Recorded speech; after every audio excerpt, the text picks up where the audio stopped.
Hey guys, my name is Jordan Koss. Welcome to the Almost Essential podcast.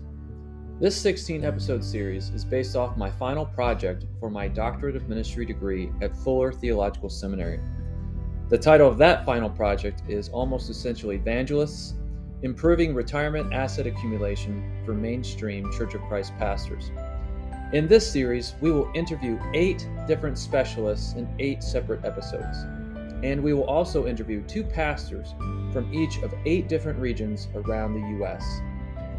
This final project was inspired by 10 years of ministry in 3 different churches of Christ from Georgia to Northern California from 2010 to 2019, as well as my time as a financial professional in training in 2020. That is where I learned about the retirement crisis America is in and will be experiencing in the coming years. Now, I have 3 goals for this podcast. 1, provide an accessible, denomination-specific qualitative conversation for Church of Christ pastors and leaders. 2, introduce leaders and listeners to retirement vehicles and strategies they may not have heard about before. And 3, provide encouragement, motivation, and knowledge to save for the last third of life. Thank you for listening and enjoy. Okay, guys, welcome. I believe this is episode 14 of the Almost Essential podcast. We are almost to the end, episode 14 of 16. We thank you for tuning in, listening, and watching online. I believe we've published 9 episodes so far. The latest one that was just published this morning on Spotify and Apple was our conversation with Pacific Northwest pastors, Chris and Jason. But in this episode, we are talking to 2 pastors from New England, the region of New England in our country. But first, before we introduce them, Lars, say a few words about yourself. Yeah, I think one of the things that I love being in the Pacific Northwest is getting to talk to people on the other side of the country. And so I serve as Director of University Relations at Bushnell University, small Christian college with a heart for wisdom, centered on faith in Jesus Christ leading to lives of service. And some of the things I get to do are around institutional reputation and other things. But one of my favorite pieces is working with our church relations and pastors. Since I was a youth pastor for almost 8 years in Southern California within the Churches of Christ, this discussion on Church of Christ ministers and retirement is really real for me. And just the other day was talking with some pastors, and they were asking me for some resources on finances and financial management, and even retirement came up. And so I think this could be kind of one of those things that we share with our friends, and it's going to be really, really helpful. So thanks, Jordan, for getting this going, and excited to be part of it. Yeah, same. Thanks for being a part of it yourself, man. When I was thinking of a co-host, I was like, I know who'd be perfect. Lars be perfect. All right. And so our first pastor on this episode with us is Caleb. Caleb, why don't you say a few words about yourself, where you minister at, et cetera, et cetera. Yeah, I'm Caleb Borchers. I am the pastor and church planner at the Feast Church in Providence, Rhode Island, or the Feast of Church of Christ, whichever name is the better one for me to use at that particular moment. But the Feast Church, we planted in 2015. So looking at our 8th birthday this year. Nice. And it's been a church that we really have tried to create a space for questions and doubt and for people to explore. One of our big things is just having conversations about faith instead of just talking at people about faith. And so, you could find out, we've got stuff online. We're, YouTube and service every Sunday now and all that kind of stuff. So, but that's us. We've been here in New England this is going to be our 13th year finishing out. So I've been here a little while. Okay, awesome. Thank you for being a Longer part of than this most. episode. Yeah. Yeah, 8 years. And now, were you planted with the help of Kairos? Yeah, we worked with Kairos Church Planning, did an apprenticeship for a little bit at a church called the Blackstone Valley Church of Christ in northeastern Rhode Island. there's not really too much directions to Rhode Island. It's a small place, but Yeah. we started there, and then we came down into the city of Providence, and live in a pretty, urban environment, and just love being here. So That's love great. to get to know people like Jeff too. Jeff and I are buddies, so I'm excited to Okay. do this with him. I have to admit I've never been to New England myself. The farthest north I believe I have been is Cooperstown, New York. When I was 12 years old, I played in the first annual tournament there at the Cooperstown Dreams Park, and that was a lot of fun baseball wise. But Jeff, go ahead, introduce yourself to our listeners and viewers. I'm Jeff Pierpont. I was born and raised in the Churches of Christ, graduated with a degree in Bible on the master's in education. I served as a full-time minister on the East Coast and in New England for 12 years. And I've been in banking for the last 25 years. And I serve as an interim pastor for various churches and in the leadership of the congregation here in Greensboro, Vermont. Okay, great. Awesome. Now, I always see you always post pictures of your pond, your lake on social media, and I always get jealous of the view you've got, no matter if it's like summer or winter and the pond's frozen or not. So that's an awesome view you got there. How long have you been living in that cabin? It's 13 years. Yeah. Okay. Awesome. I had lived here. I'd lived in New England, and then moved back to Ohio, where I was born and raised, and lived in Ohio for 15 years, and then moved back here in 2009. Okay. Great. So guys, why don't we go ahead and jump into the conversation? And the first thing I wanted to talk to you guys about, you were asked to read a short section of my paper, only about 5 pages worth, and it was on the Stone Campbell movement hermeneutical factors that possibly played a role in kind of inhibiting Church of Christ pastors from being able to accumulate assets for retirement very well. And I'm going to read a few things right now, and I want to get your thoughts on those things and just kind of what jumped out to you the most when you went through it. But John Mark Hicks, he wrote a book called Searching for the Pattern. And he talks about how what he calls the blueprint hermeneutic adopted by Churches of Christ contributed to the opposition of located and salaried pastors within Churches of Christ, especially in the non-institutional controversy of the mid-20th century. Now, the blueprint hermeneutic manifested itself in his experience in emphasizing the priesthood of all believers, which typically meant men can only do stuff Sunday morning during worship service, where, again, like he says, any baptized male person of the congregation was able to participate in any part of the assembly, and this included preaching. Since he, quote, "we did not see a clergy class in the New Testament." So in that ecclesiology based upon the blueprint hermeneutic in his experience, evangelists, or what we're calling pastors, should only be supported monetarily to plant churches and evangelize and then move on, while also not inhibiting the work of the real pastors of the congregation, the elders, not serving as somewhat of an unofficial paid pastor or elder themselves, because then that would create conflict, and did actually create conflict in the history of the movement ever since the first generation of churches. So as you read that section, guys, like, what stood out to you the most in your mind in terms of how you've seen the blueprint hermeneutic play out in this regard, or just in general? What are your thoughts?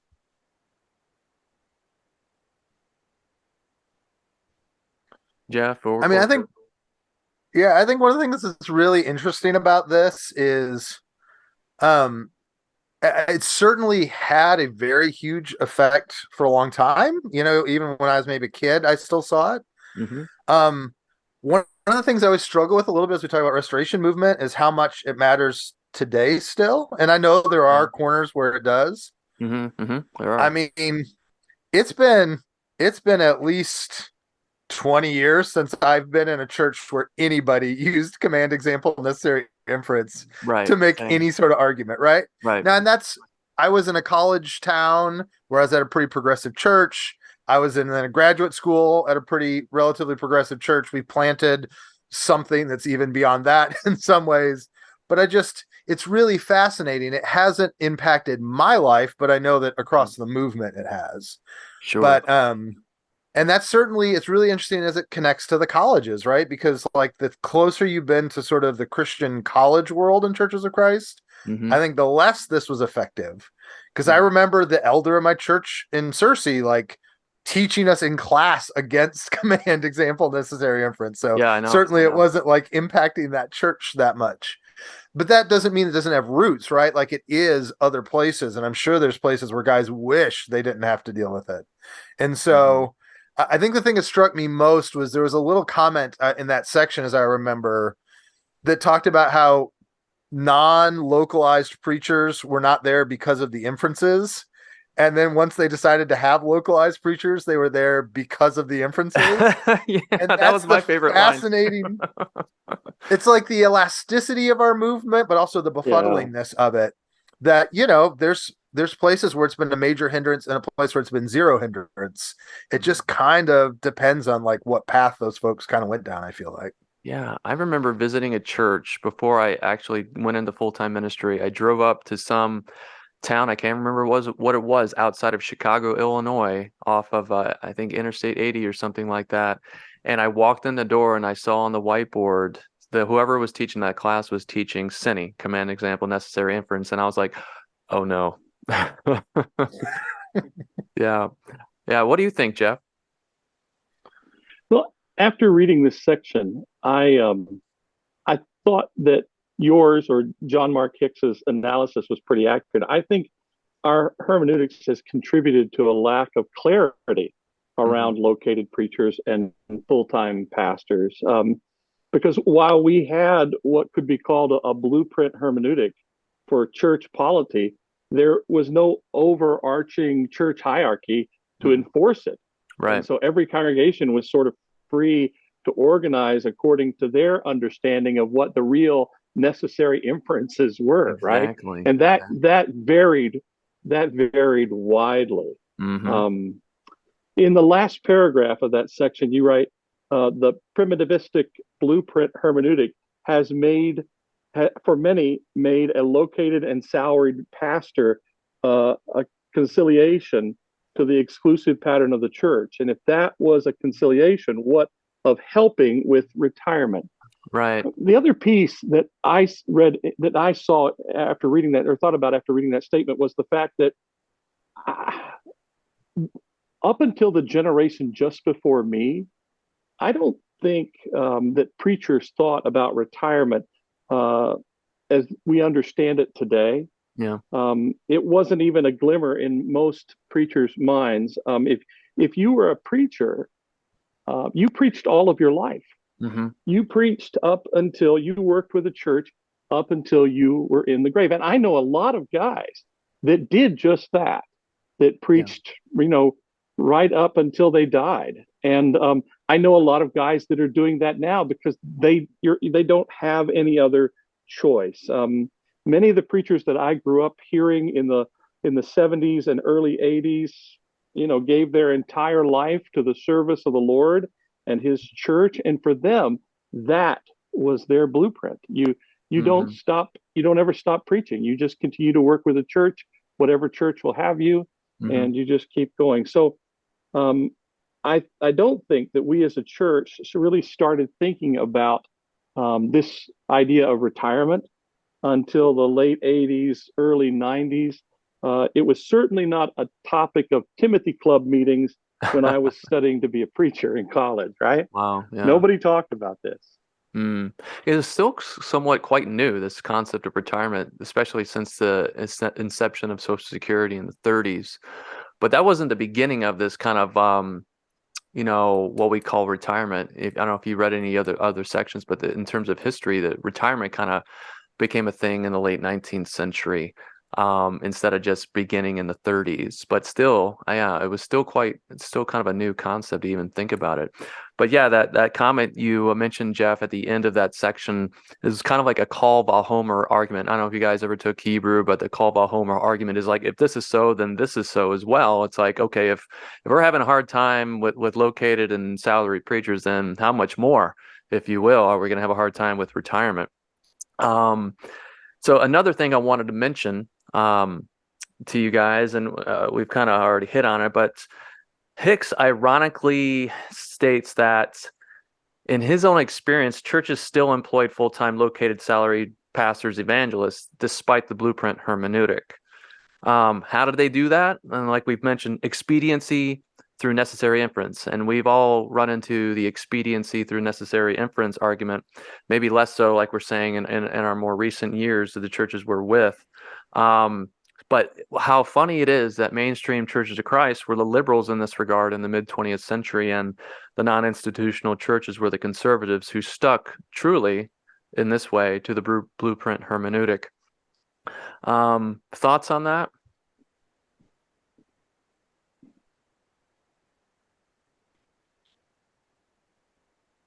I just think it's weird the way practicality just plays into it, right? Like, I grew up in churches that were probably, like, theologically would have been more inclined towards that more conservative, anti-institutional part, but like they just at some point broke because it was just too hard.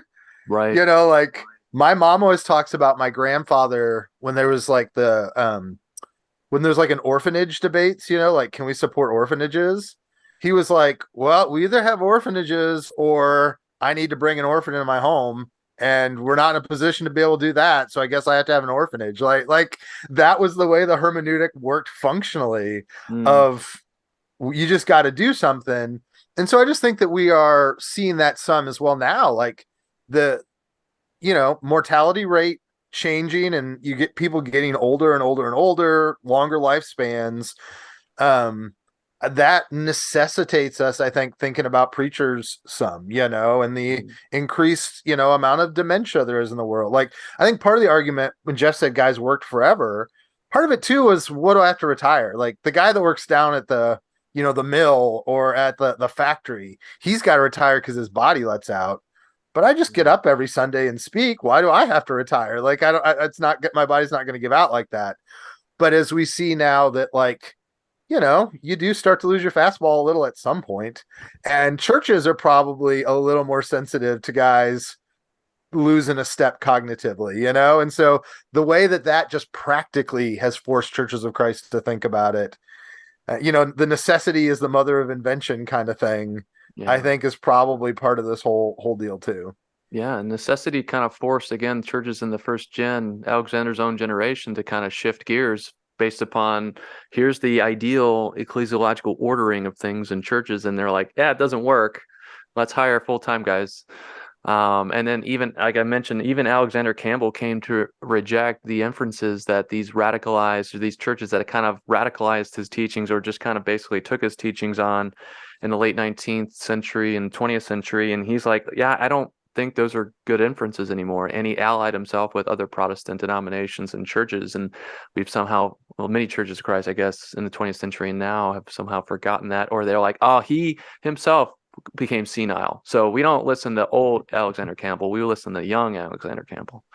But here's another thing about the hermeneutic, and get your thoughts on, is that the blueprint hermeneutic, according to Hicks, created a hermeneutical crisis for churches of Christ, right? We all have heard about the hermeneutical crisis, which has contributed and is contributing, if you will, to the overall crisis of the fellowship.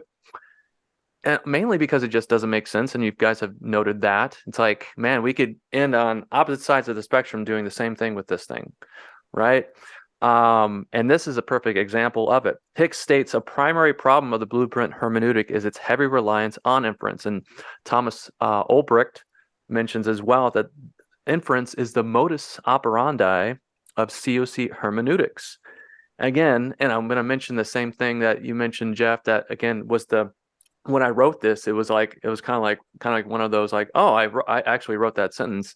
And it was a sentence that inference both led to the located salaried pastor controversy, as well as to its resolution and acceptance. And again, this topic that we're talking about is like a perfect example of how the blueprint hermeneutic just creates crazy problems for churches. So what are your thoughts on that? Let's talk a little bit more about that. You know, we look at things very differently than the way that Campbell and others looked at things 150 years ago. And one of the ways that we look at things different is that we don't look at the book of Acts as a blueprint for how the church should operate. But the folks of that generation did. I mean, as they were looking at, as they were starting out on this new endeavor of trying to replicate God's church here in the United States, they looked at the book of Acts and they said, this is the model for the way the church would be. And then later on, the disciples of those teachers, sort of codified that even more. You mentioned that, after a while, Campbell's followers, rejected his position. I can't remember who said it, but they said that the disciples of the discoverer become enemies of discovery. And that's what happened with Campbell. And so folks in the generations later on then codified that, and that's how we got this idea of a blueprint. There has to be something we follow. Otherwise, everybody will be out there and everything will be willy-nilly, right? People will be doing all kinds of strange things. And so we can't have that. So we've got to have a blueprint, and we've got to have this idea of how the church should operate. And so consequently, that's this very artificial way of understanding how the church should behave in this world was then codified and developed into command, example, and necessary inference. It's understandable, but it in my mind, it's really bizarre. Yeah. I think too, it's probably worth giving our, brethren and sistren credit a little bit in that I remember Monty Cox saying Churches of Christ have always had a far more sophisticated hermeneutic than command, example, and necessary inference. It's like the only thing you have to do is walk into a church on Sunday, and the fact that nobody comes up and lays a big wet kiss on your face, why does that happen? I mean, it's commanded. Greet one another with a holy kiss. That is an imperative. Yeah. And he goes, but I've never in America ever experienced that. He said that's because all of those churches are able to make a more complex decision about what is cultural, what is not cultural, and the way that culture is filtered through. The first century culture is filtered through 21st century culture, and we do things that are culturally appropriate, and that we can get to the meaning of that scripture, which is welcome one another warmly without being a slave to it. And he said the fact that you're not kissed at every Church of Christ shows that there actually is more than command, example, and necessary inference happening. But you're about to tell me about a church that kisses, I'm sure, Jeff. Well, yes, of course there are. And here's the thing is that only applies to certain things. I mean, there are, and you've mentioned that, and it's true that around our universities, around Searcy and around Nashville and around there is where you have educational institutions, you have more, for lack of a better term, freedom. You have more understanding, and that leads to more freedom. But you get out in the hinterlands. I mean, I preached for a little church in southeast Ohio called the Bear Wallow Church of Christ. Wow. And it was on Bear Wallow Ridge. And it was just as primitive as that name sounds. Okay. I mean, and you get out very far away, anywhere in southeastern Ohio, West Virginia, Western Pennsylvania. You're in this area, the eastern half of the country, you're going to run into churches like that still to this day firmly believe in command, example, and necessary inference, and they'll be the judge of what the inference is, right? You won't get to decide that. They'll be the judge of the inference. Right. I mean, you could run into that over here on the West Coast too. I'm sure Lars has plenty of examples. For me, you guys still there? Did I lose you? Yeah, No, yeah, we're no, good. we're here. Okay. That was weird. I don't know where you guys went. But I had a phone call. But if you're still there, awesome. So out here, you can run into a church in Santa Cruz, California, that's like hardcore Cinny. And then obviously 40-minute drive over the Highway 17 in the South Bay. I mean, you have a church that's very, Cindy's not mentioned, and women lead, and there's instrumental worship, and it's like, and then you can get out into the Central Valley, and you can run into like a Bear Wallow church from southeastern Ohio in the Central Valley. Just as much, I think, as anywhere. But Lars, what are your thoughts on this? Well, I just was spending some time actually with Richard Beck, who's in town speaking at our university, and got to spend time with him. And he and I were processing a little bit of this. And I think in the Pacific Northwest and also then in the Northeast, there's a little bit of that. You don't have the choice. You don't have the options that you might have in a metro center in the South or something, to kind of have a gradient scale of conservative to progressive or something. And so what ends up happening sometimes in some of these churches is the progressives might go to other denominations. I know as we've opened up in the 80s, 90s, and different things to listen to other voices, that also diminished our exclusiveness. And so I think that's part of what, we're almost seeing a return to the early Stone Campbell movement, where it was a little chaotic. People were at the morning bench barking like dogs, and what happened was some rules to kind of give some shape, and that lasted for quite a while. But in really since the 80s, Churches of Christ have been starting to open up and listen to other voices, and that in Beck's mind, as kind of Rubel Shelley and Mike Cope and others have helped us, imagine we can listen to these other voices. We can take from them some different things. That's actually diminished kind of our circle the wagons control. We can't experience that sameness as we went from church to church. And so I actually think this is another restoration movement, like the Origins moment. Like, we're going back to actually what does hold us together.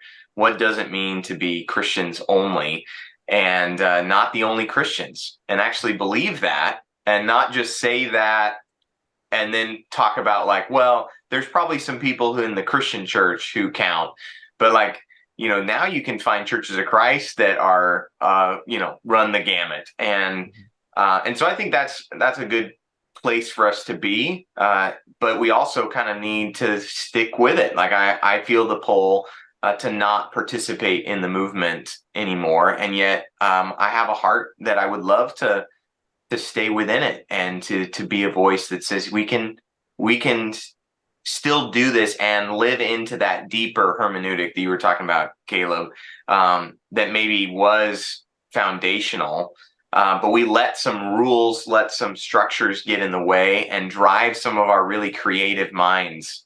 That's what saddens me the most, is when I see people who are, innovators in our movement, who've left and are participating in something else. And so, yeah, I mean, as I think about command, necessary inference and all that stuff, it's like we're a long ways from that, even in my lifetime. I'm 31, and I don't think that I ever heard a sermon on it, right? But what are some of the deeper hermeneutics that were maybe there at the beginning, that we can get back to? And so, paying attention to that, with regard to even the pastor controversies and some of those early controversies, we may be getting kind of close to that, where we're not doing the debate thing where we're debating with the Baptists, but we're having some of the controversies that Campbell and Stone had to have, as they helped shape the movement for what is the DNA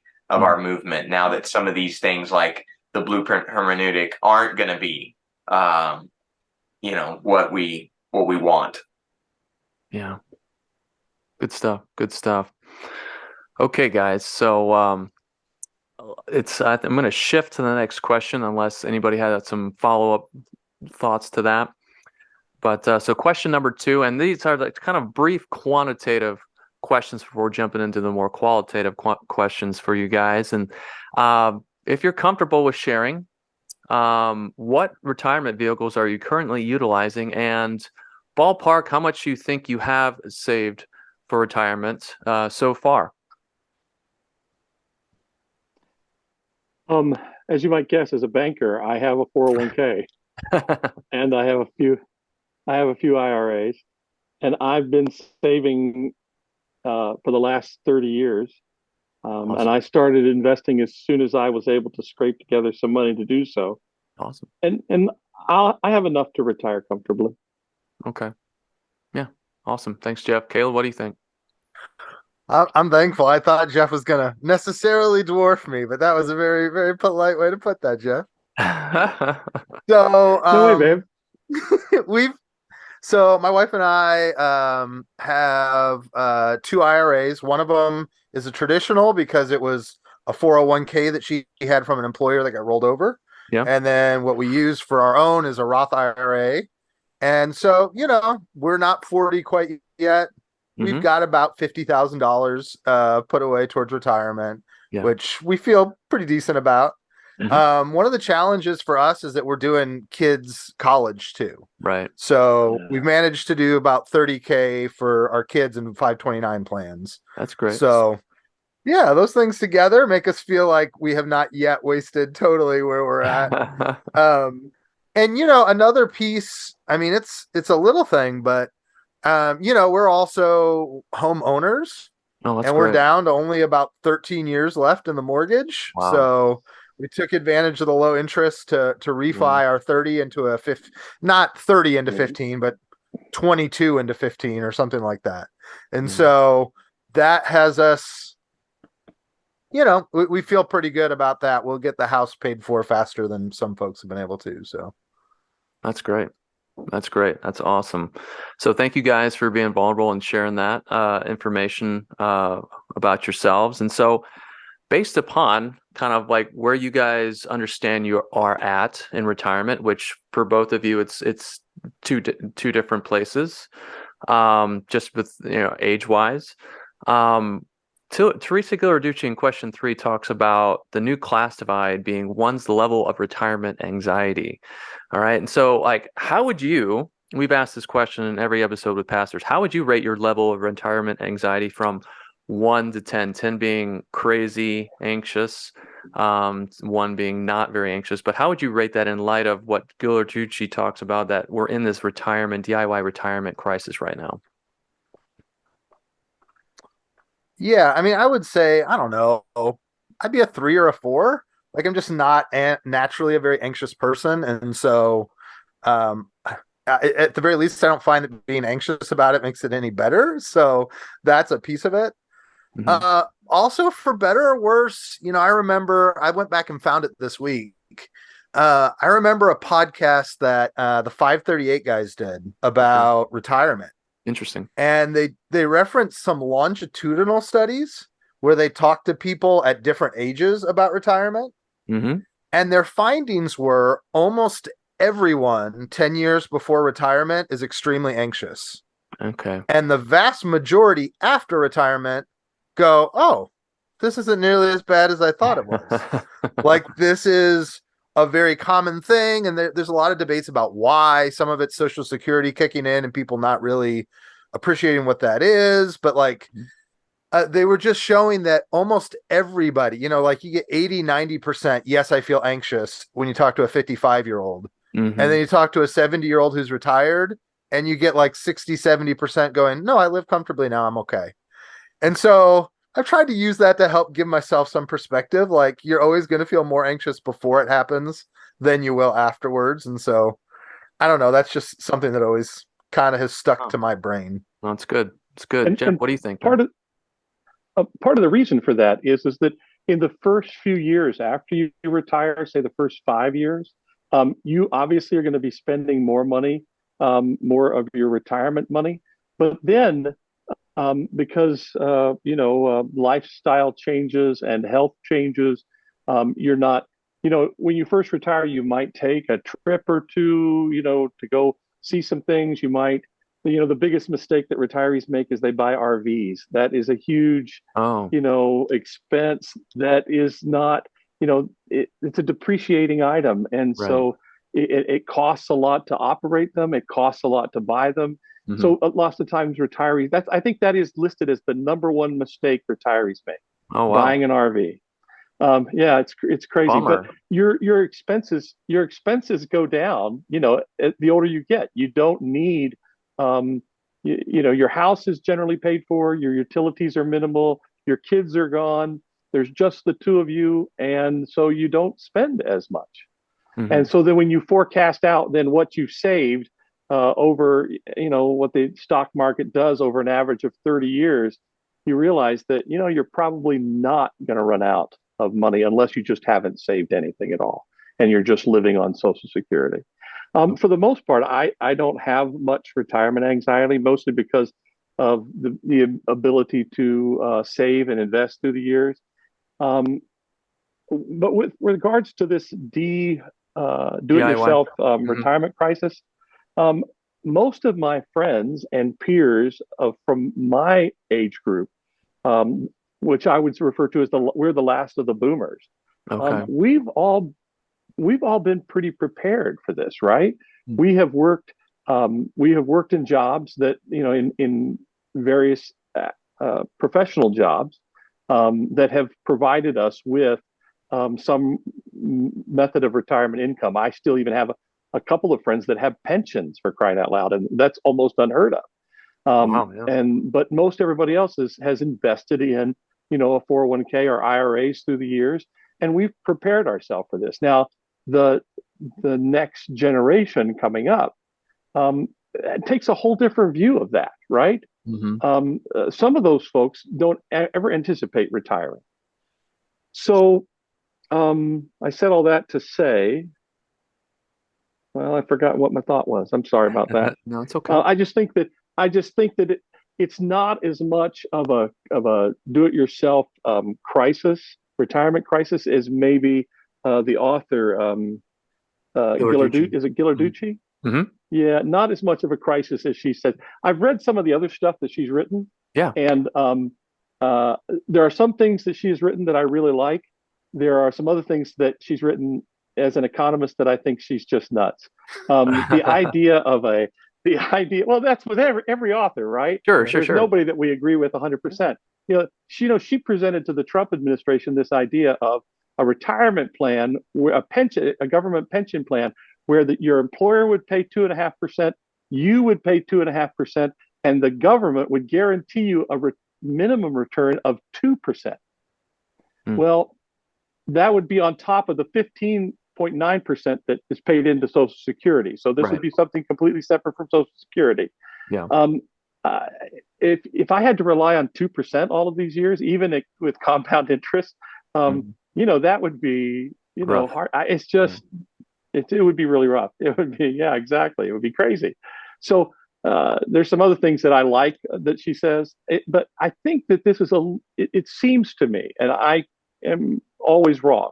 It seems to be that this is a little bit of there are people you can ask that will tell you that I'm always wrong. This is a little bit of a manufactured crisis. A little bit of a manufactured crisis, just a little bit. But what do I know? I'm just a banker. Jeff, when Jordan said, "Do you have a retirement anxiety?" I'm like, at this point, Jeff has got work anxiety, right? Like the retirement's the easy part. Caleb will tell you that until just recently, I was counting my countdown to retirements was my haircuts, the number of haircuts I have left until I retire. Yeah. Okay. I have recently been asked to hang around a little longer, and so I've been given new responsibilities, so I'll be sticking it out for another year, maybe year and a half. Maybe we'll see what happens. How many a few more haircuts is that? That's probably 18 haircuts. Okay. Oh, wow. That's awesome. I was reading a book. One of my roles at the university is dealing with the potential of crisis communication. So if stuff hits the fan, who's the face that has to face the music before Church relations director? The journalists don't get to go right to the president. And there's something to that. But as I was reading up and trying to get prepared for responding well and measured, because unfortunately people like us who are pastors, we have too many words. And so media relations, you don't want to actually have too many words. You want to be succinct and don't give them extra information. But and so as I was reading and prepping, I stumbled upon a guy's book, Ralph Gigliotti, and it's Crisis Leadership in Higher Education.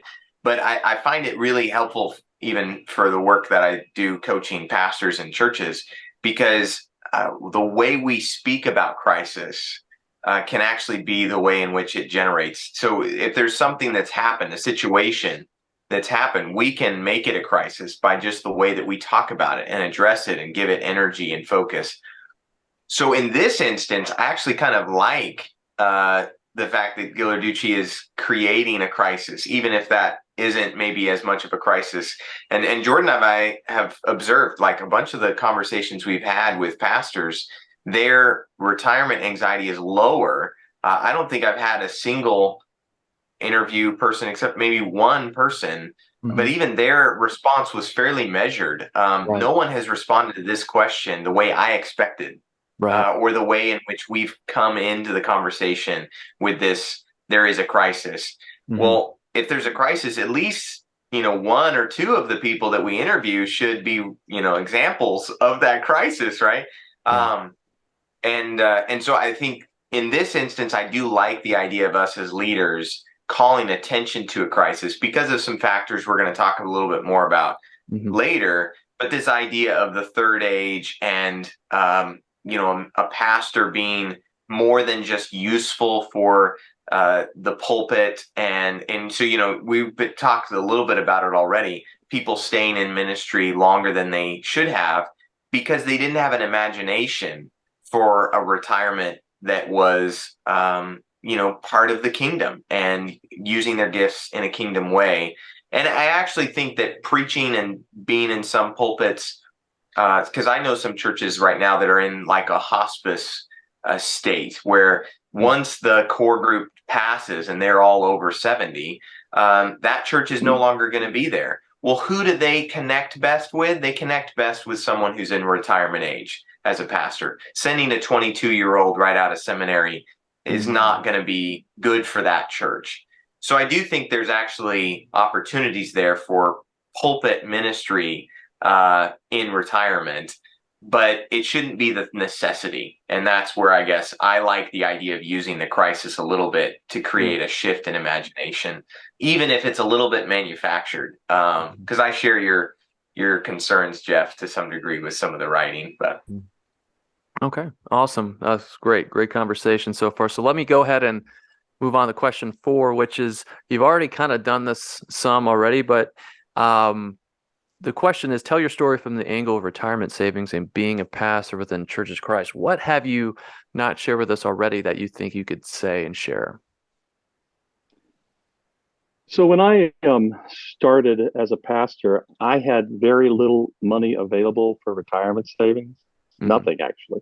At the time, I was making subsistence level wages, and there was just enough to pay the rent, pay the utilities, and buy the groceries and pay the car insurance. And I did develop a relationship with a member of our congregation who was an insurance agent. And he was very concerned about my saving for retirement. And he made it clear on a number of occasions, Jeff, this is something that you need to, think about. And so at some point he sat me down and said, look, I just want to get you started with something. And he said, there is an annuity that if you will set aside some money, and if you'll put, some money into it, I'll match what you have set aside. and we'll get you into an annuity that you will not have to put any other money into, and you can just let that, grow. And so I squirreled away and came up with $500, and he put $500 in it. And it was a good, safe investment. And I will never forget that gentleman's kindness, towards me. As a matter of fact, as I was thinking about this today, I reached out to him on LinkedIn, and I'm hoping, and he's still an insurance agent, so I'm hoping to reconnect with him. That's great. But later, when I worked, for a Christian university, they had a 401k plan, and I started investing then. And some 401k plans are they're hit and miss. Some don't have a big offering of funds that you can invest in. Some have a lot of different kinds of funds that you can invest in, from aggressive to very conservative. But it's just important to do something, to start something, and then for me, it's always been education, trying to understand exactly what's going on, what my money's doing, that sort of thing. So trying to learn as much as I can about retirement education as I can, so that I can be prepared to make the right choices. Oh, good stuff. Caleb, what do you think, man? Yeah, I mean, when I was thinking about this, it just strikes me. For me, it's a very much do-it-yourself. It is a do-it-yourself thing. Like, it's a thing you've got to educate yourself on and be aware of. When it's framed within Churches of Christ, I never want to divorce Churches of Christ as an entity from like the people.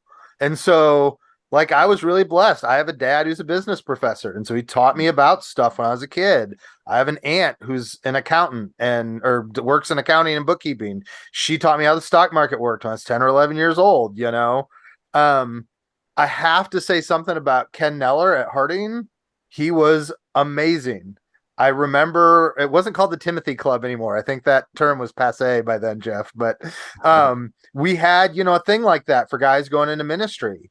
And I remember Ken Neller explaining, like, you guys have to understand compound interest. And because of it, you need to start saving today.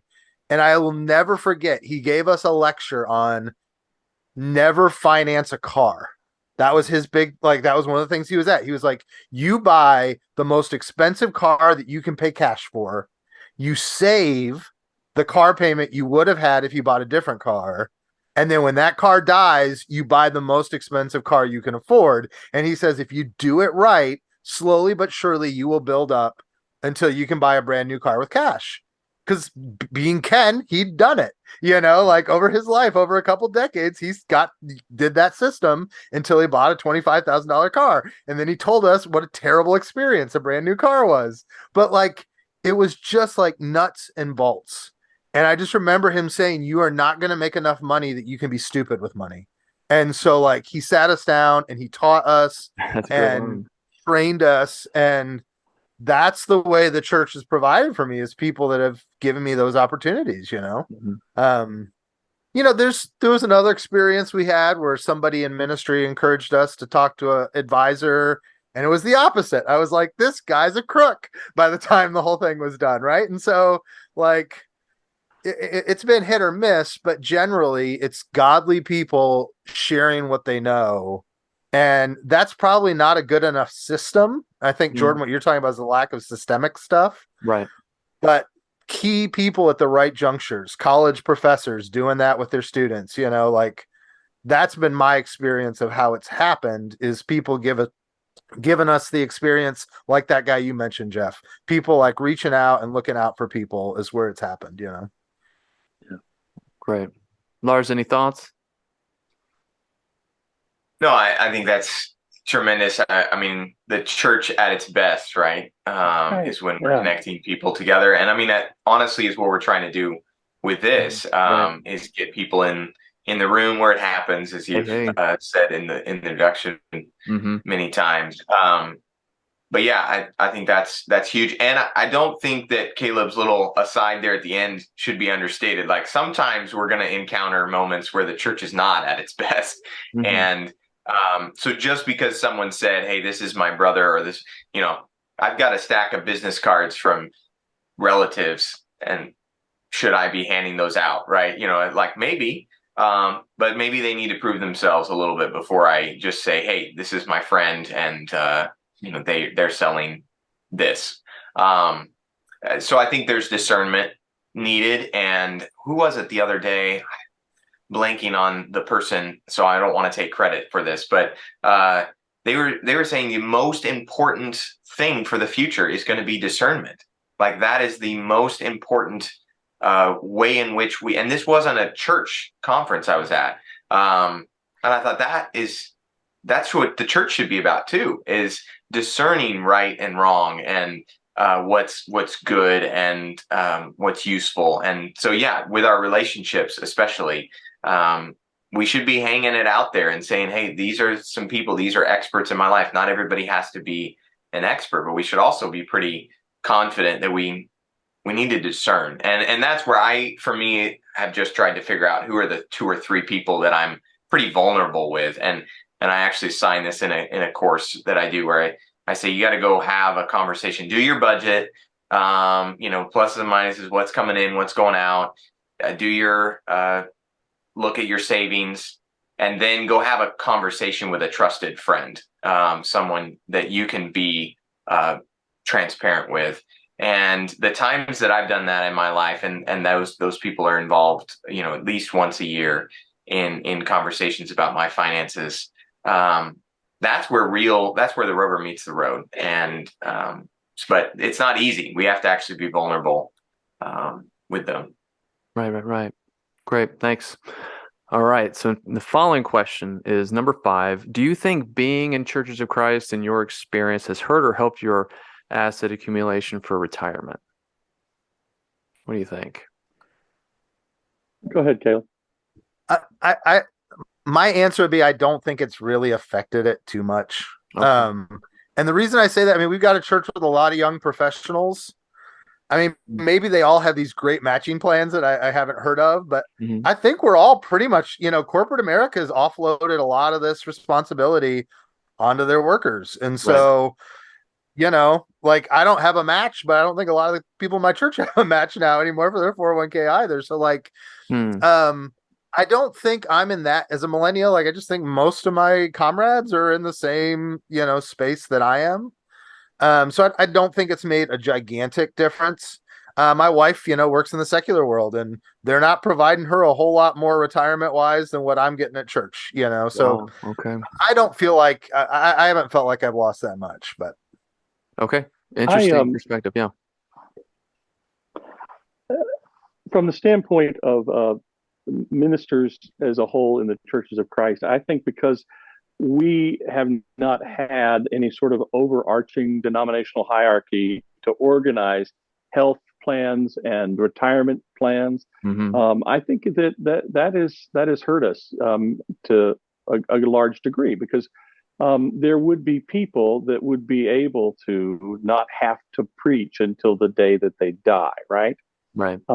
I am affiliated with the United Church of Christ. I work with and minister with a UCC church here, and they have a wonderful 403B plan for UCC ministers. That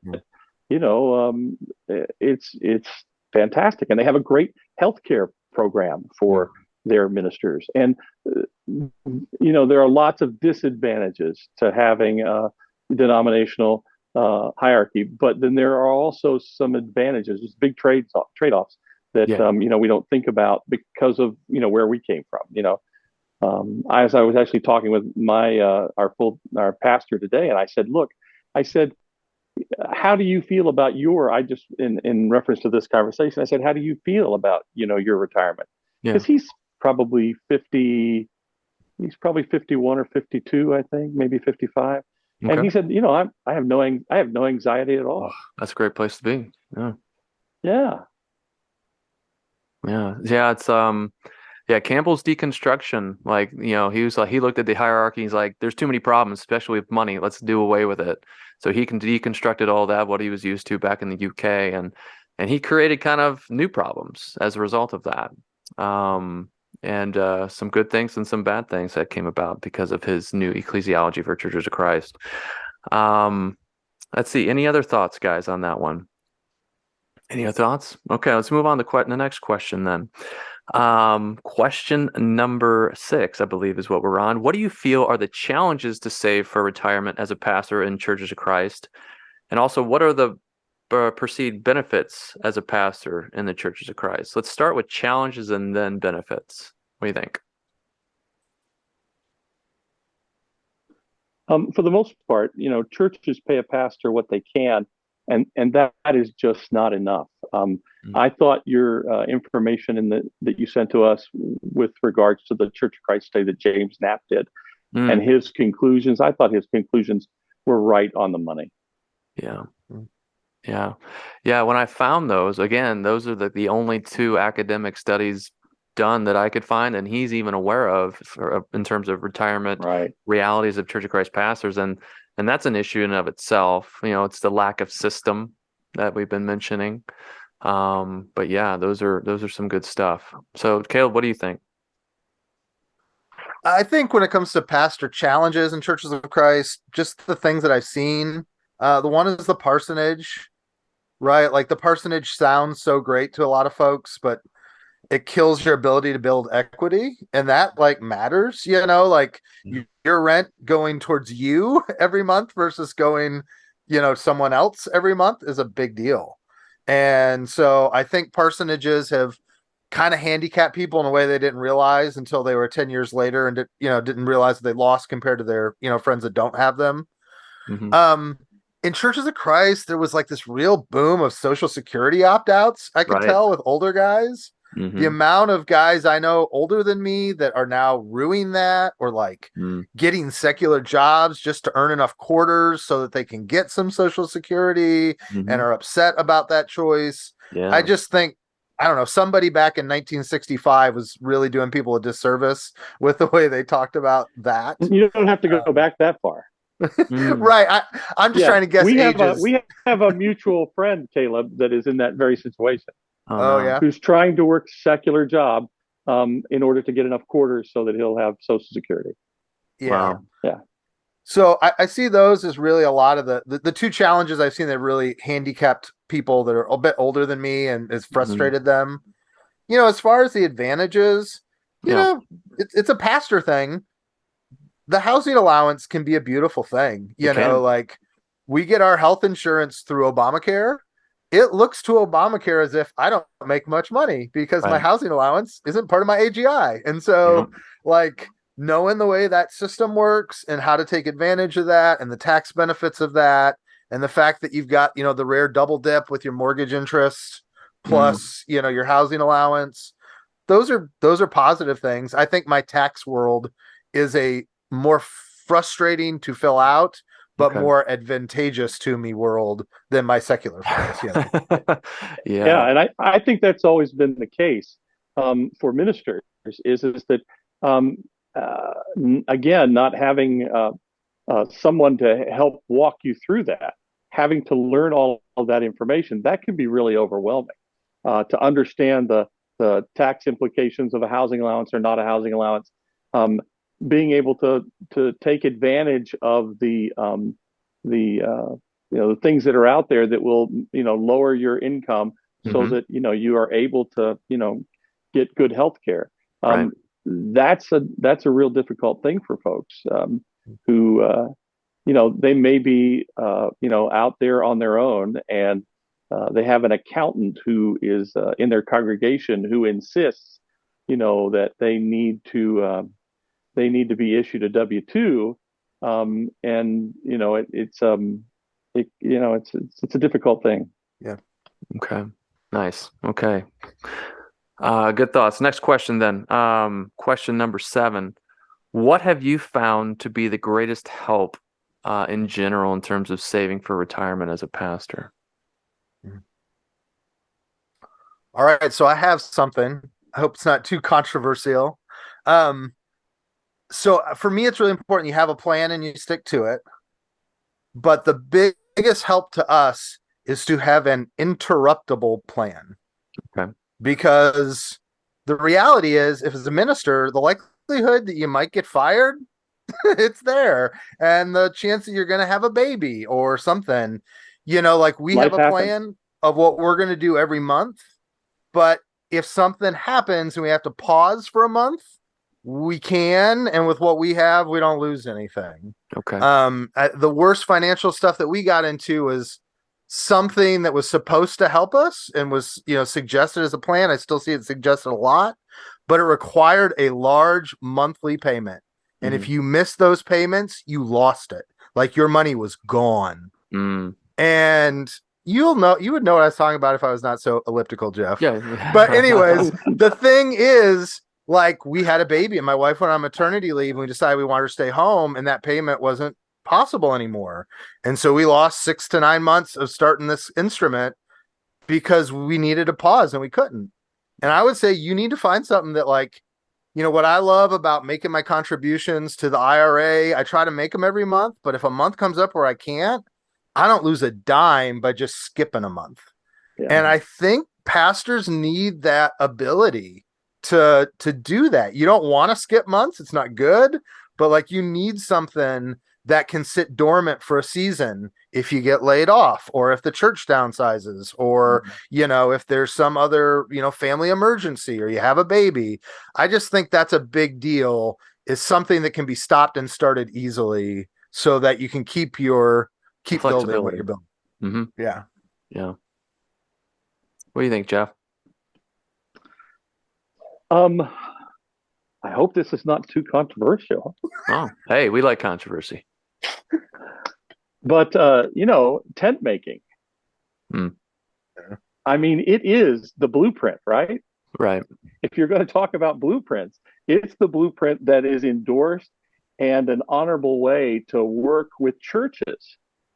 Most employers offer health care. They offer retirement benefits to full-time employees. And many employers offer some kind of benefit to part-time employees. And so I honestly think that as we continue to move forward into over the next 20 years, as churches are unable to really truly support full-time pastors in a way that they should be supported, that this is going to become more and more of the model. And I don't think it should be looked at as, I could do that if I had to, but if I want to be a real pastor, or if I want to be a real preacher, I've got to do it full time. That's Christendom talking, I guess. Right, exactly. But if you are in the workplace, right, where do you have a better opportunity to be a light? Where do you have a better opportunity to be leaven, and to really put into practice the things that you would say in the pulpit on Sunday to all the folks that are out there in the workplace, right? But they can look at you and say, well, he's just the preacher. He doesn't really experience life the way that I experience. But somebody who is tent making can do that. They can say, I'm out there mixing it up with the hoi polloi all the time. Yeah. And Jeff, I'll just add, I don't think you even know this, Jeff. I now do like 10 hours a week of a different thing. For a variety of reasons. Like, we kind of needed to do it, but as Jeff has said, I just think it's the future too. I mean, I think full-time for most churches, you're going to be less than 100 people and you're not going to be able to afford a full-time guy, and doing something else is going to be part of it. Also, you're a spouse working can be a big deal. My wife's gone back to work. Yeah. We've been able to save as much as we've had, in part because of her work. It helps that she really likes it. She enjoys what she does. But I don't know. I grew up where we're single paternal, money earner kind of household. And I always feel a little bad that she has to work in my head. Yeah. But I just think that's a little caveman of me a little bit. Like, I think she thinks it's a little caveman of me. That's the patriarchy. Yeah, man, just down with the patriarchy. Exactly. So that's been a piece too, like realizing that dual income really in our society makes a big difference, and it's important. Yeah, absolutely. All right, good stuff. Absolutely. So shifting gears now to theology, what do you feel, in question A, what do you feel is the theological or ethical ideal in terms of saving for a living and retirement? I don't know if you already had like this thing worked out in your mind of like, this is how I understand money and saving for retirement or not, or if you skipped ahead and you read chapter 3 on my theology chapter. But what do you think? How do you think about this?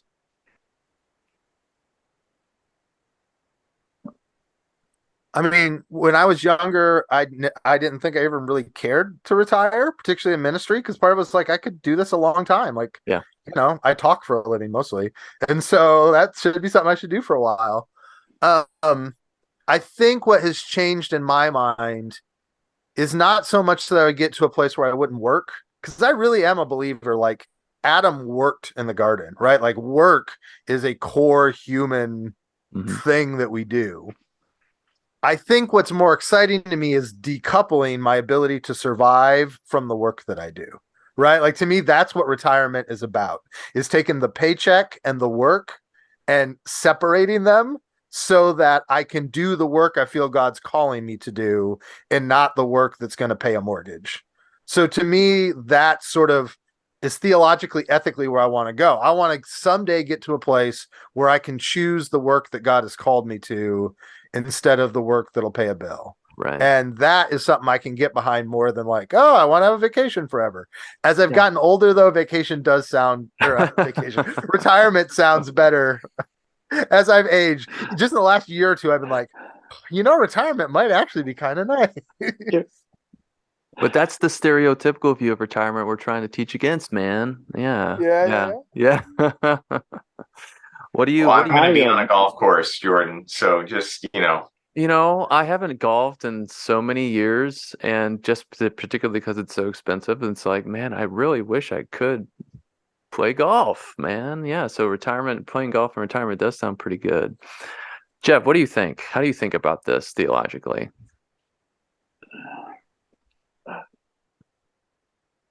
The other piece of that is the ethical idea in terms of saving for a living for retirement, and I think that the ethical thing is for the church to agree to take care of the pastor after years of service. If you reach a point in service, let's say 25 years, that that in some form or fashion the church agrees that this person has been faithful to them, they have provided nourishment for them all of those years, and that either buying them a home or providing them long-term supplemental income, in some form or fashion is the ethical right thing to do.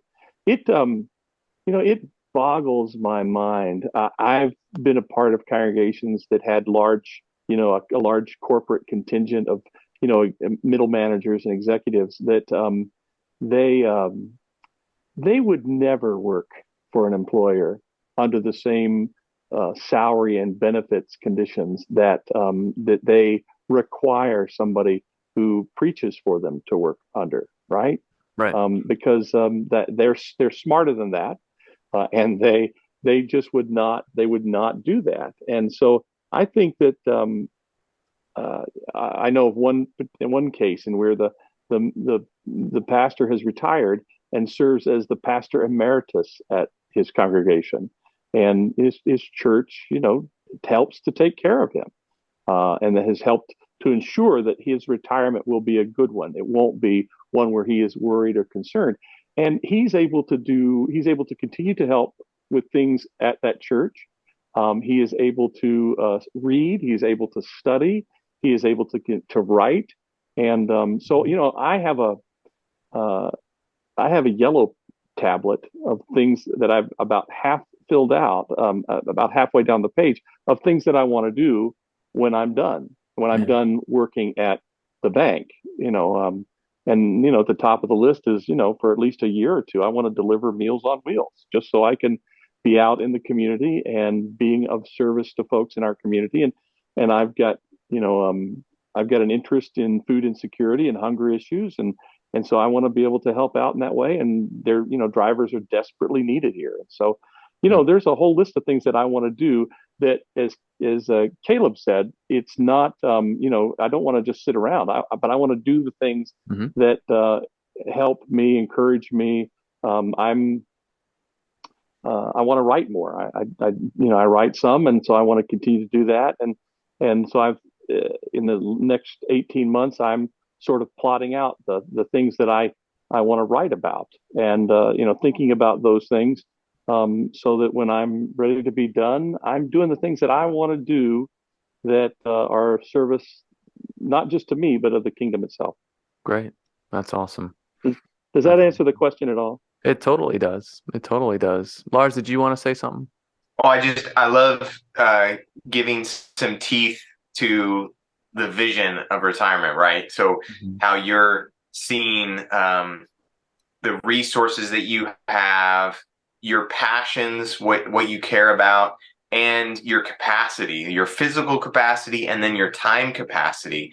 And I think that's what I want to help pastors imagine, is that their passion and their time and their physical capacity can come together in service of God's kingdom in ways beyond their current job right now. And I think sometimes this is what happens, right? And you probably, Jeff, have done this with clients, or at least with friends. Why are you working? Well, you're working to make money so you can make money and spend it on what? Like, at some point we need to ask ourselves, why are we making money? And is that making money actually fulfilling our mission and what we actually care about? And I think it can be really insidious in churches sometimes. Like, well, wait a second, are you still called to the ministry? Like, your calling, and Churches of Christ have not been the best at discerning our call and connecting that. We've been a little more practical and pragmatic. And so, it's hard sometimes to sit down with somebody and say, why did you get into ministry? And honestly, I had this wrestle, moment, because I was going to youth rallies, and some of the youth ministers, or they weren't youth ministers, but they were youth leaders at churches. I mean, it was a joke what we were doing. And I thought, I could do better. Well, I could do better is not a super compelling calling into ministry. No. And luckily for me, part of my program at Fuller was all about discerning God's call and formation of the pastor. And so I really grabbed onto a calling that's different. But for me, Jeff, that's led into, working outside the church as my day job, and then serving the church in a different way. But I think for retirement, we better have a call. We better have something stronger than I could do better on the golf course, And so I love hearing yours a little bit fleshed out, because I think that helps people paint their own picture of retirement. Totally. That's what you had to say, Jeff, and Cale reminds me of what one of the authors that discusses the retirement as the third age, of how not to see retirement as kind of like that stereotypical Americanized view of retirement of 30-year withdrawal and vacation, but rather the last 30 year of life of how can I in this last third of my life differently and more so perhaps even honor and glorify God and how I choose to live. And so good stuff. And you'll be lucky if it's the last third of your life, right? Yeah. Right? That's assuming you'll live. Retire, if you retire between 62 and 65, or in your case, some of you, when you're 67, if you retire at that age. I was going to say, at the rate they're going, Congress is going to make it 76, I think. But here's the and this is the thing that when I talk to folks is that there is absolutely no guarantee of tomorrow. So you have to live as if I live with joy each day that I have a job that I go to that I actually love, and I love the people that I work with, and so it's not going to be a big transition for me when it comes time to say goodbye to the people at the bank, because it's going to give me lots of opportunities to continue to serve, and so thinking about that ahead of time is really important. But understanding that none of us have any guarantees that we're gonna make it to retirement. None of us have any guarantees that we're going to live more than 10 years after we retire, which I think is just about the average. People make it to about 74, 75, I think is right now the average age of death for men in the United States. It's like 74 or 75 years old. So Yeah. I mean, you might have 10 years, right? Mm-hmm. Yeah. Make the best of them. No, it's a good thought. That's a good thought. So we're getting into closely wrapping up. We got two more questions to go. And question 9, I want to word it this way. Word it more towards churches. What have churches done well, but what do they need to do differently moving forward? We've already kind of touched on it a little bit, but let's focus on it right here. What have they done well, but what do they really need to do differently moving forward?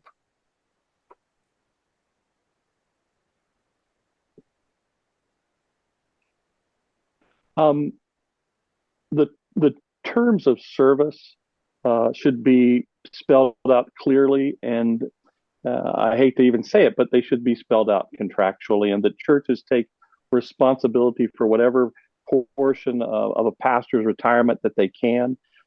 Many, as I said before, many churches have executives, they have middle management folks that would not accept a position with an organization that didn't provide some minimum benefits that often are not provided for pastors and preachers. One of the churches that I served in the early 90s had 3 HR managers, middle managers in that organization. Mm-hmm. And none of them reviewed my contract for the church before I signed it, before the church, after the church wrote it. And when I showed them that, they looked at me like I was nuts. And so 3 years later, when it came time to renew our agreement, 2 of those folks who were still in the church helped me negotiate. That's awesome. Because they still weren't on the committee, helped me negotiate a new contract with the church, a new agreement with the church. And so I think that going into it a little, I think most people today go into it a little smarter. They have a little bit of a broader understanding of what it takes and what's necessary. We do a lot more. At least I think we probably do a lot more research before we go to someplace like Providence, Rhode Island, and try to establish a new work there. We know what the cost of living is, what the expenses are. We have a better understanding. We're doing things logistically. We're doing them better, and so I think that's important. Okay, great. Caleb, what do you think? Yeah, I think it's hard from a church perspective. I think I generally just say just pay people more. Like, there's part of me that wants to come up with like some sort of special fangled idea, like, you should do some sort of matching program. But I know how it works. If you offer so much in matching, it's going to come out of the overall salary package. So, like, yeah. I kind of like being treated like an adult, like, just let me make my own decisions. But I think churches just have to be more realistic. I think there's a habit of church members of looking at the pastor's salary and comparing it to their take-home check, which is a really silly thing to do. Sure. Because the pastor's salary includes all those taxes that are off their check before it gets home. And a lot of cases, the health insurance that they pay for before they take it home, and retirement or 401k or matches or whatever they have. And I just think churches aren't realistic about that.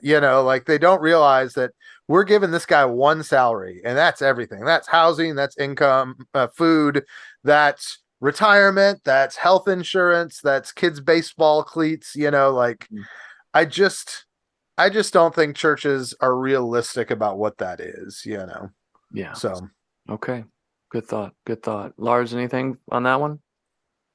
Oh, I've shared some wild ideas in past episodes. Yeah. And so, not to sound contradictory to myself, but I kind of like Caleb's observation. Like, my boss, who was at a large church there in Saratoga, next to where Jordan lives, and it was a very large, very wealthy Silicon Valley church at the time, and it's not as large now, but he said they paid him so well that he didn't have a budget. Basically, he didn't have a reimbursements for taking church members out to dinner.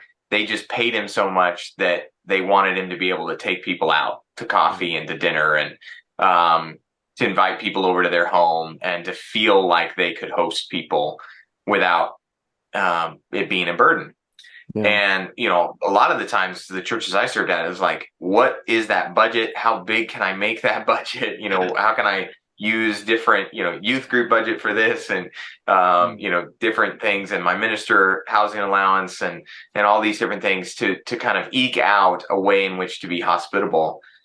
So yeah, I like the idea of maybe saying, let's be more realistic about our salary. Let's not just look at what teachers are being paid, but let's think about how to increase that in a way that takes into the fact that we want these people to feel hospitable, that they can actually invite others into their life and into their, behaviors, and play in traffic. So this is where the fundraising world that I'm in now, in my role at the university, like, we pay money so that we're at functions where we get to encounter our donors and alumni and other people that we know care about our mission. So they see that we're caring about other people's mission. So I play in the Young Life golf tournament just for that fact. And it's fun, but the university pays for me to go play golf. And then hopefully I get to invite some people to the one that benefits our university. But I think, what is it that we want pastors to be involved in their community? And retirement, I think, plays into that, right? We don't want them retiring as destitute, because we want them to care for people who are retiring as well, and we don't want them to begrudge that.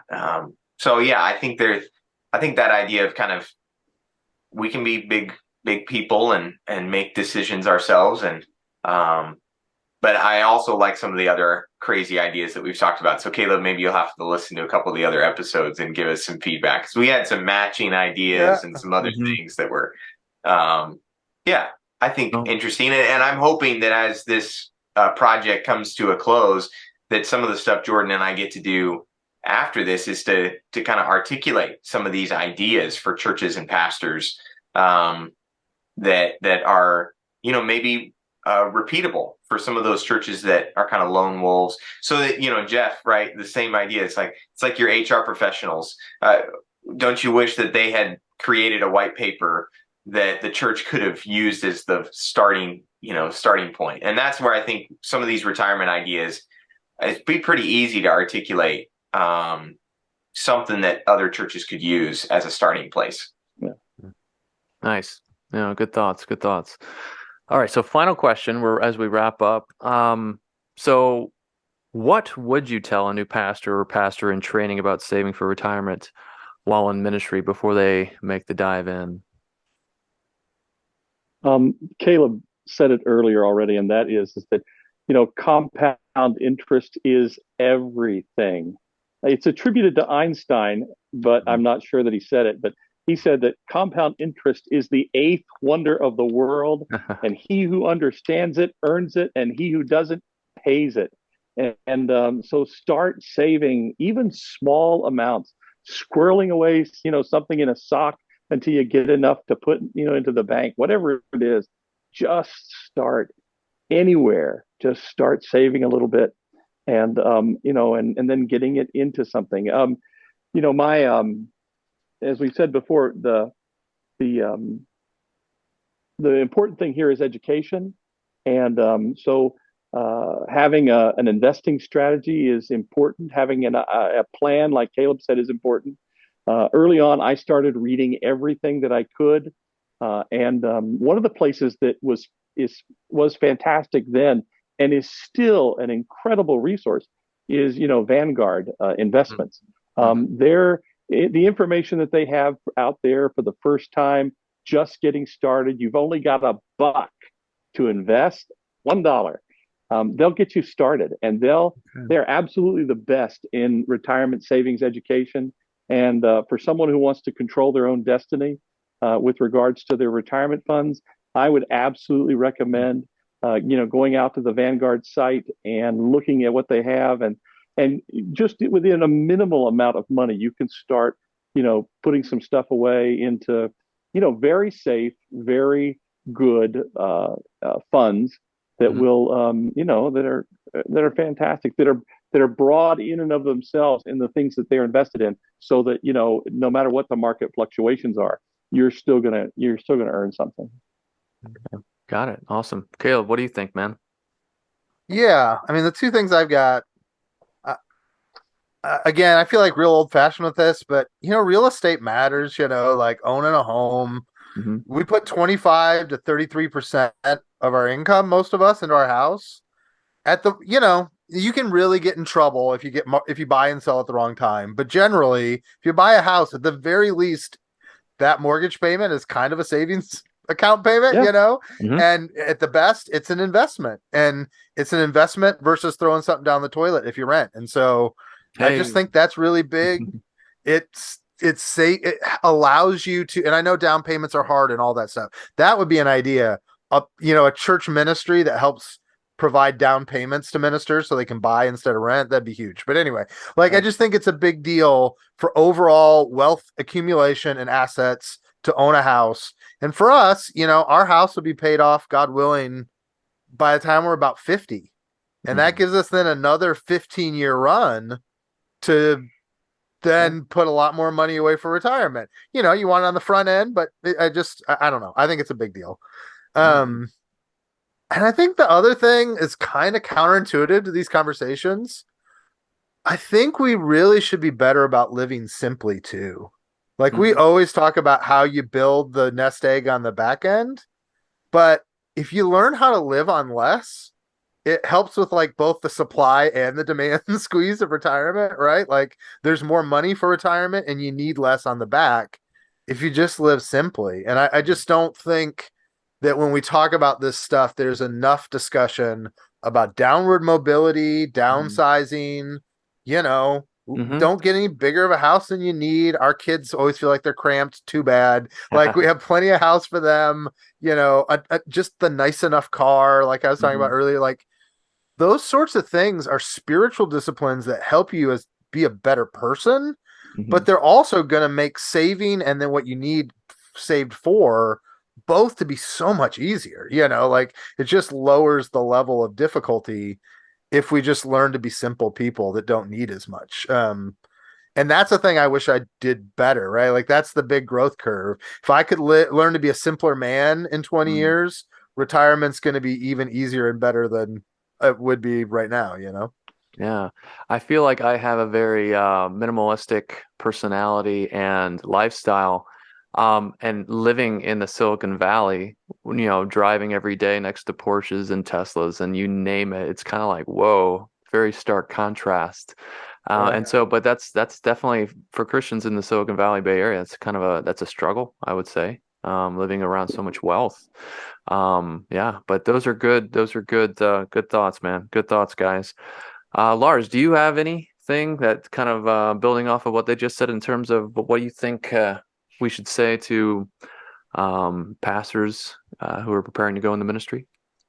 Yeah, I mean, so one of the things that just came up this weekend as I was preaching on James chapter 5, 1-6. So if you're looking for a sermon, this is a great text. I've never heard a sermon on it before because typically we include more of James. And so we talk about being patient and suffering and some other things that are kind of classic James. But in this one, he talks about weeping and wailing because you're rich. And it's fascinating stuff. But I do think that we have an upward mobility problem, and the call of Jesus, and really throughout the Gospels, and something that I was looking at how James is building on that.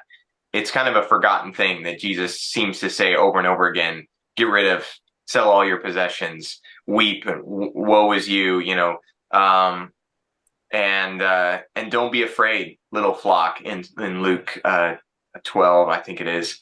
And he kind of breaks the frame, fourth frame or whatever, and looks at the congregation and sell your possessions, give to the poor. And I think pastors, that's one thing that I don't think we talk all that much about, is charitable giving. And like, there's kind of an assumption that we're giving 10% in tithing because we're going to preach on tithing, but like, where does charitable giving, and I think retirement planning, I mean, I know, Jeff, you probably deal with that too. It's like, as we're working with people who are wealthy, retirement planning and charitable giving often go hand in hand. And sometimes our retirement planning can be a great way.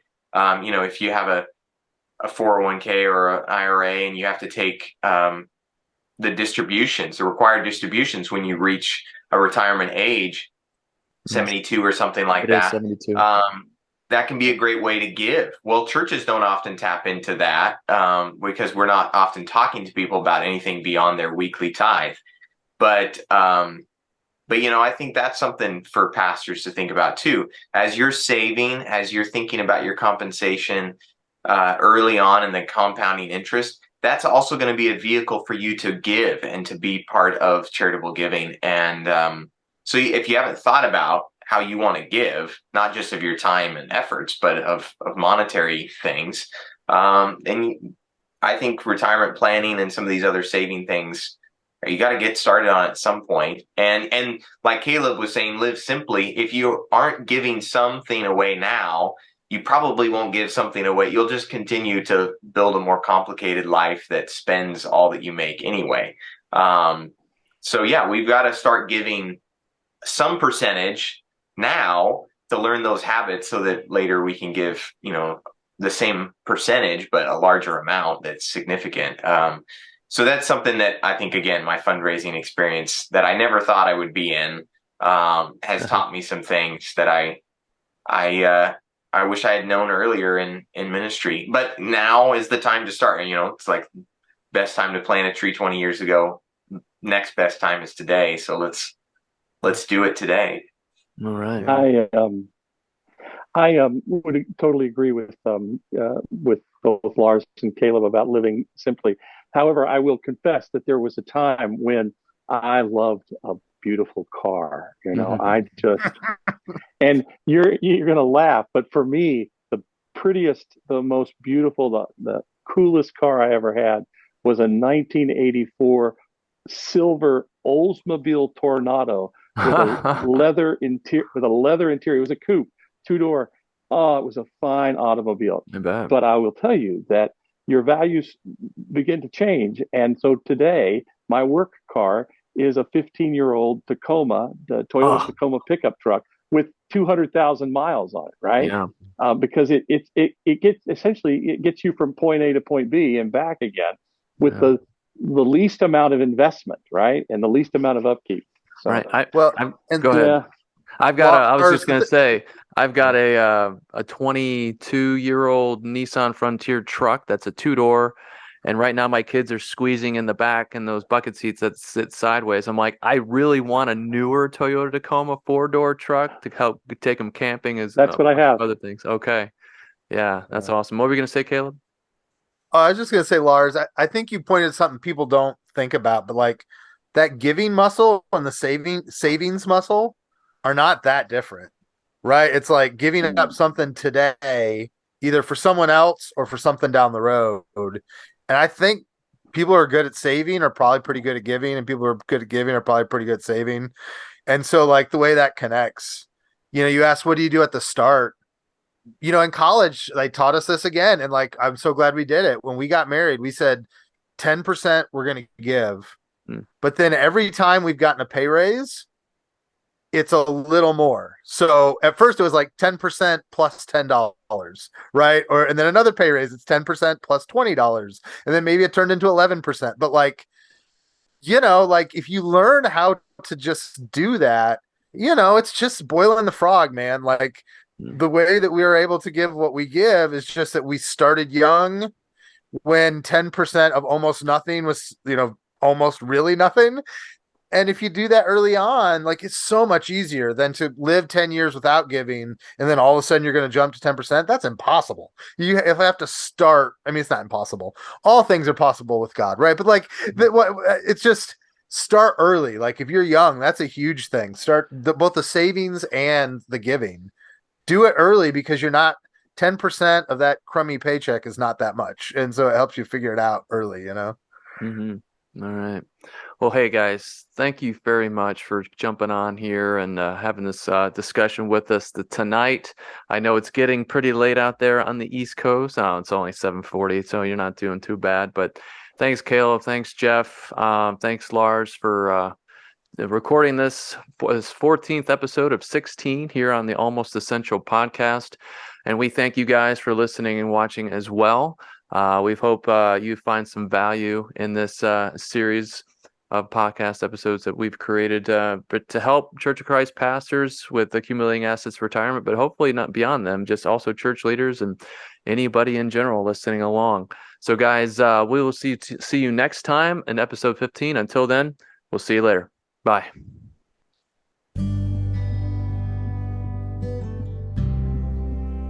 Once again, thank you for listening. We hope you enjoyed this episode of the Almost Essential podcast. If you like what you heard and you want to reach out, you can connect with me, Jordan Koss, on Facebook or Instagram. We hope this series is a valuable resource for you, pastor or otherwise. And remember, you are not almost essential. Your role and service in the church is essential, as well as saving for retirement within your holy vocation and calling.